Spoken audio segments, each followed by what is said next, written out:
Hey YouTubers, this is Art from Smoking Fingers, and we are going to learn something new today, I promise you. Last time we covered the parts of the guitar and my philosophy on playing rock and roll and all that other stuff. But today we're going to get down to our lessons and going to review a couple things, looking at parts of the guitar and posture, but starting with basics like fingering convention, cymbals, that kind of thing. Now, starting, I'm going to put my glasses back on. With our new lesson, here's what I'd like to do. First, I want to cover tuning the guitar. So, I have, in the description below, I have my Mel Bay books and a theory book that's in the description, and I would like you all to, whenever you can, order that. And in the meantime, a lot of the stuff I'm going to cover is just things from any time I've changed things up in the past. I've accumulated information in this old noggin of mine, and what I'm going to do is cover two methods of tuning today, and I'll cover it with a little paper or document in the description below. And I just need to pull up something here real quick. But what we're going to be talking about is first we'll tune the guitar with a tuner, and this tuner I'm using is a Fender tuner.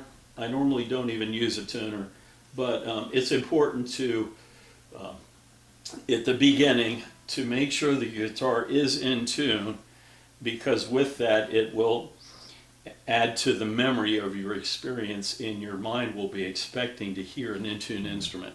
It's really important to have that. So I'm going to go ahead and tune this up real quick. I'm not sure if the camera will be able to pick this up, but I'm going to try to throw it up there. Let's see. You can see, but you can download an app to use as a tuner. A lot of people do. I like to use something like this. If I'm going to have a tuner, I'll have it right on the edge of the guitar, and it picks up the mechanical vibrations of the instrument. So I'm going to play a low E. That's the lowest note on the guitar, and then we go to the A string, which is the tuner above the E. Okay, and then the fourth string, so we start with the sixth, which is an E, go to the fifth, which is an A, and go to the fourth, which is a D, and I'm going to detune it. Let's say that's flat. And I tune it up until it cuts right through the middle, it's stable.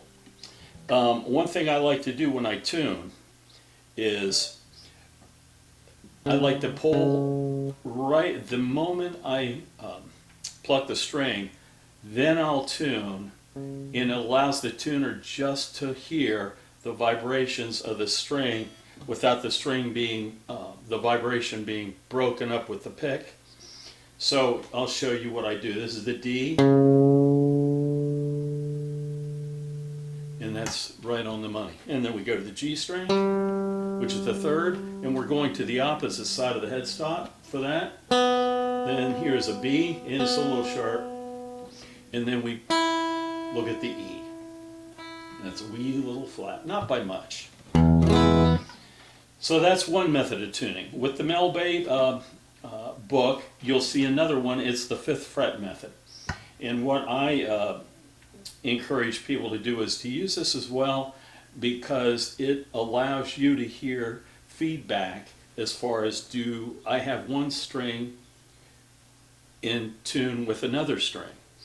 And the largest help for anyone tuning one instrument or one string against another instrument or string is the physical phenomenon of beats.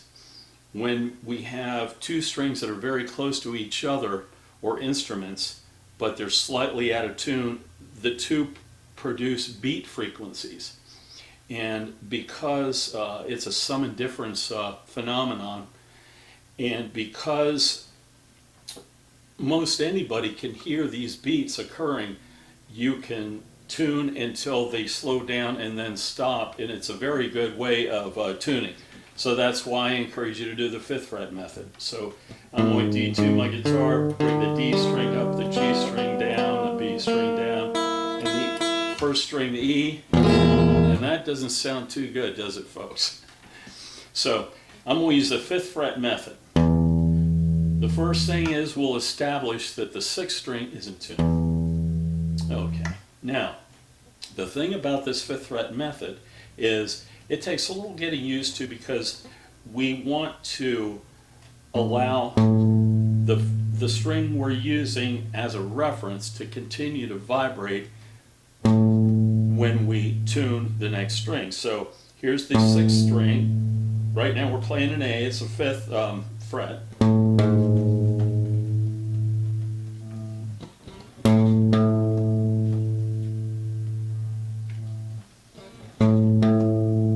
And since I have the audio going right to my camera, what I'm going to do is I'm going to do this again. The lower strings have a better, it shows, you can hear it more easily, the idea of the beat phenomenon. So I'm going to go ahead and tune and detune, and you can hear.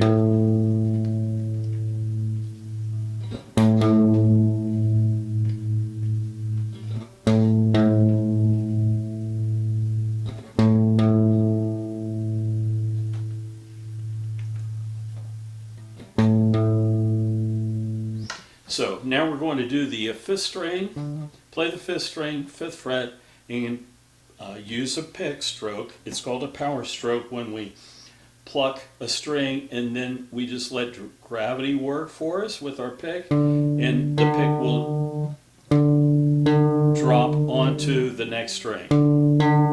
So I have that D string as sharp, but you can hear the beats.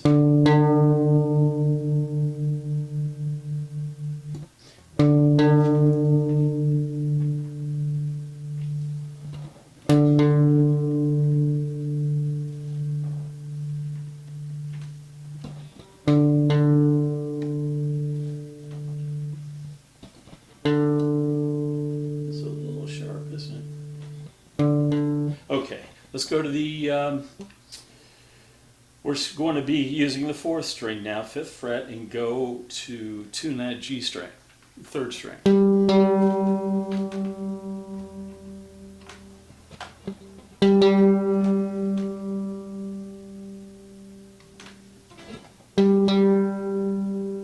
That's pretty close. Now, this method is good for the 5th fret except for going from tuning the 2nd string using the 3rd, and it's because the difference, the intervallic distance or the interval between the 2nd and 3rd strings is a major 3rd, and not a perfect 4th. So we go back to the 4th fret on the 3rd string.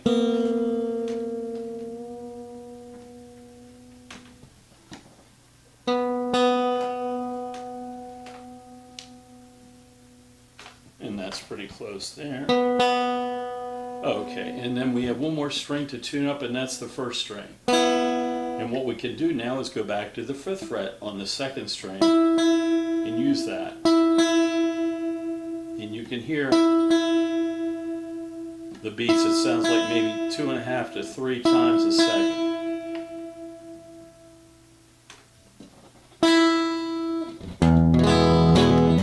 Okay, good. Now with this Mel Bay Method book, there's a few things that I'm not covering right now. I'm just going to go right to the first exercise. And it's on page 7. It's called Notes on the E string. Okay? And just know with the notes on the E string, the first exercise uses whole notes. And a whole note, well, let me just say this. The time signature is also, in the most common time, is labeled as a C. But A lot of the time you'll see 4/4, and that's the same exact thing, and they just abbreviate it. Whoever they have been throughout the centuries, it's common time, and the most common time in music is 4/4. And with that, we have a whole note that receives a whole measure, and a whole measure has 4 beats. So we derive from that that whole note's going to receive 4 beats. There will be 4 counts. And looking at that line now, we also see that it's labeled to play slowly, or marched to play slow. And the measures are separated by a vertical line. And we are going to be playing 3 different notes. We're playing an E, and that's going to be handled open position. That'll be represented with an O. In this case, none of that is labeled, but most of the time, if things are written out, eventually you're going to see some markings like what fingering to use or what position this will be played in. So I'm going to play this first one, and we're instructed to pick down. It has a vertical bracket, and that bracket, well, it's a horizontal bracket, and the ends are vertical, and they point down, and that's indicative of a downstroke of the pick. And another thing I want to remind everybody is when we hold the pick, there's a couple things. In music, it's so important to relax. You'll get the best sound, and it'll really allow you to learn in a better pace, a quicker pace, but it'll also encourage your body to use muscle memory. And good things usually don't interfere with good learning. So what I'd like to instill in you is, for me, holding a pick is, it's very important to hold it not tightly at all. In fact, you barely hold it. And the way I have the pick, how much do I have? Well, here's my entire pick right here. How much is exposed to touch the strings of the guitar? That much. Not much at all. And the reason being is the closer you can get your fingers to the strings, the more control you'll have over the guitar. With a pick, you'll want to have it nice and loose. Whenever I was teaching privately, I would always encourage a student to grab the pick from me and see how hard it would be to pull it out of my fingers. In fact, they would notice, say, wow, I can't believe you don't drop that thing. Well, as I get older, maybe I do drop it a little bit more, but the issue is just to have a nice round sound, not receive a lot of percussive sounds coming from the pick hitting the string. That is, it's better to have round sounds and not a lot of harsh sounds coming between or coming from the fact that you're holding the pick tightly. Let me just show you what I mean.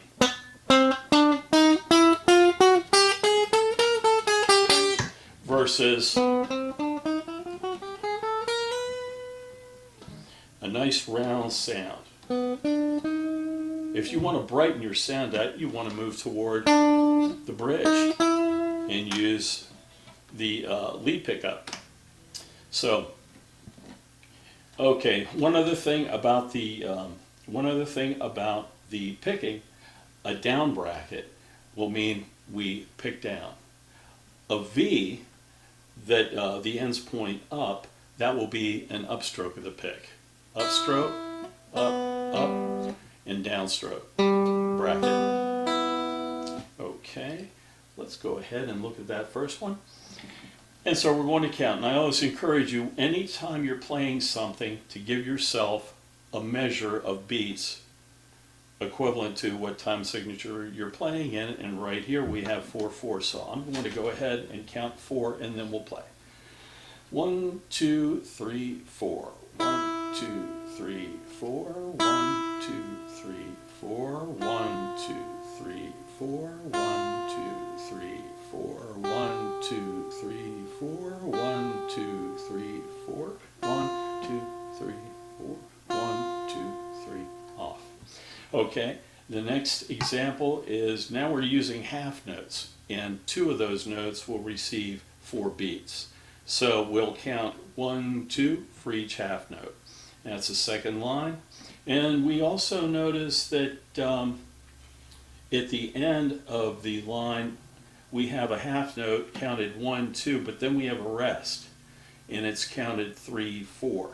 So with a rest, we don't have any sound coming from our instrument. And to keep in mind, when we have a rest, a half rest or a whole rest, a half rest looks like a hat. It points up. And when we have a whole rest, it points down, like a hole in the ground. So let's go ahead and play the second line. 1, 2, ready, play. 1, 2, 3, 4. 1, 2, 3, 4. 1, 2, 3, 4. 1, 2, rest, rest. It's just a lifetime of memories just happens to float out there. With our quarter notes, each quarter note receives 1 beat, and we're in 4/4, so we'll have 4 quarter notes per measure. And with that first measure, we have brackets going down, and it's just reminding us we need to pick down. So it's all going to be on the first string using notes E, F, and G. So let's play that. And oh, by the way, at the end of the line, we have a quarter rest. So with the quarter rest receives 1 beat, but we don't hear any sound from our instrument for that beat. So I will count this, and always give yourself a full measure of beats as a counting. So let's try that once. 1, 2, 3, 4. 1, 2, 3, 4. 1, 2, 3, 4. 1, 2, 3, 4. 1, 2, 3, rest. Okay, great.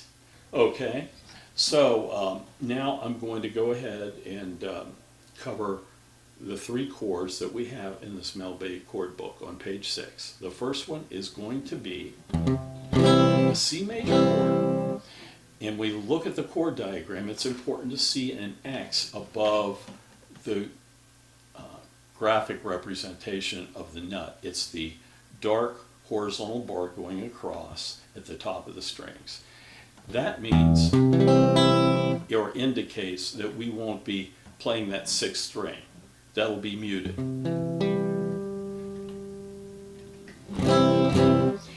And how we do that is, for me, I mute. A lot of my strings will be muted using my fingertips next to those strings. So right here is how I mute that 6th string. I mute it with my 3rd finger.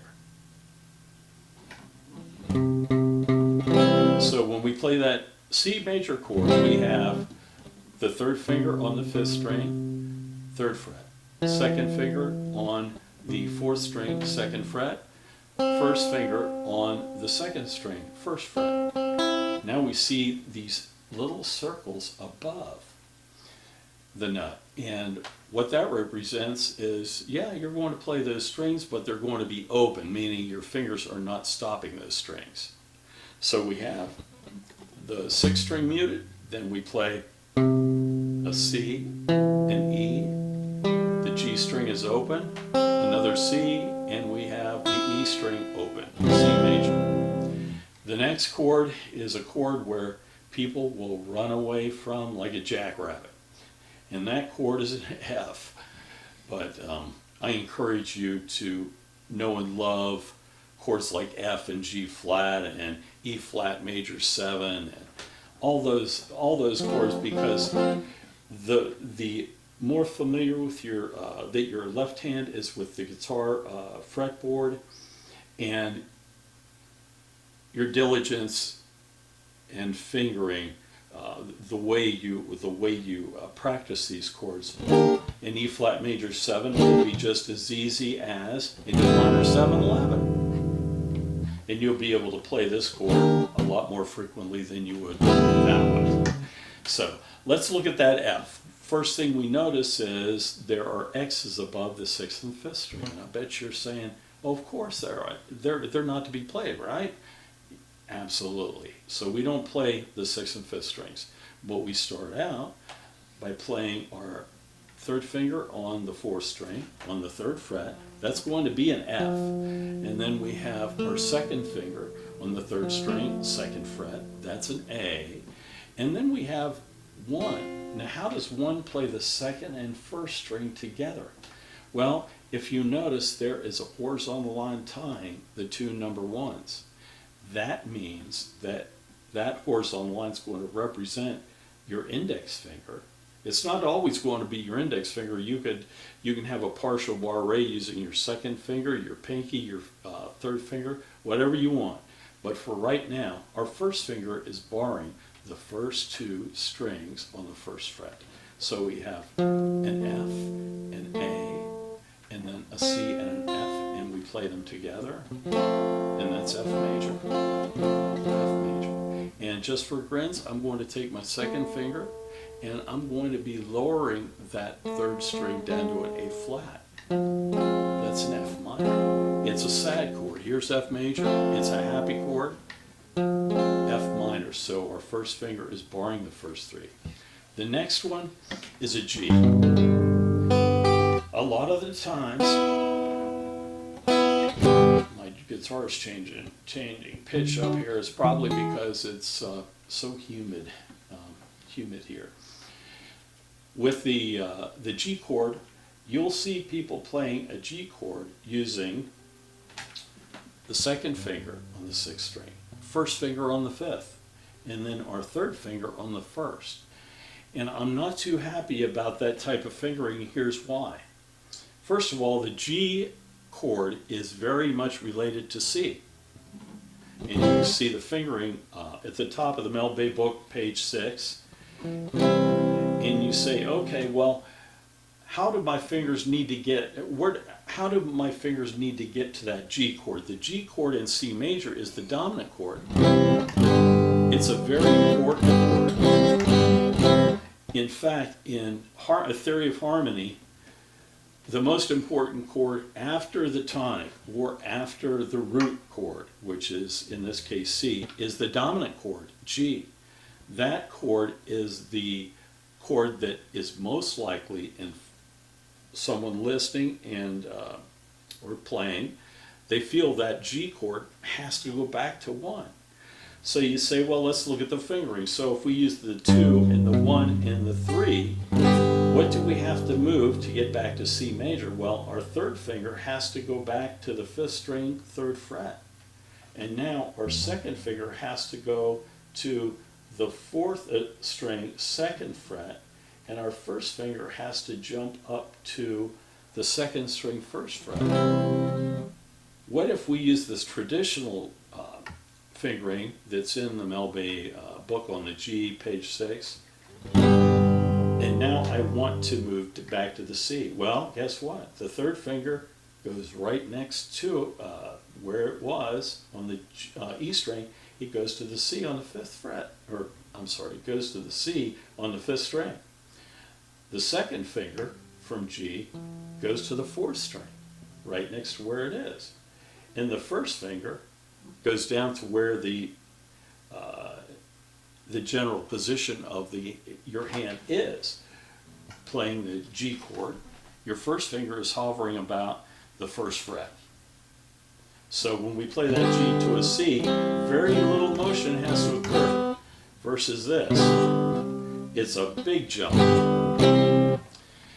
And that just is one example as to why you try to have economy of motion in your hand movements in music. And you try to use fingerings that are logical in your playing. So that ends today's lesson. And I'm going to see if I can carve it down some, but I really enjoyed this. This is going to be fun, and I'm encouraging you to contact me. You can contact me a couple different ways.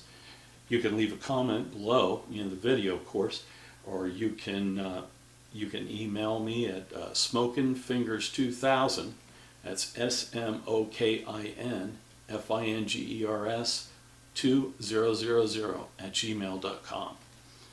So for right now, I wish you well and enjoy playing the guitar, and I will see you next time. Bye.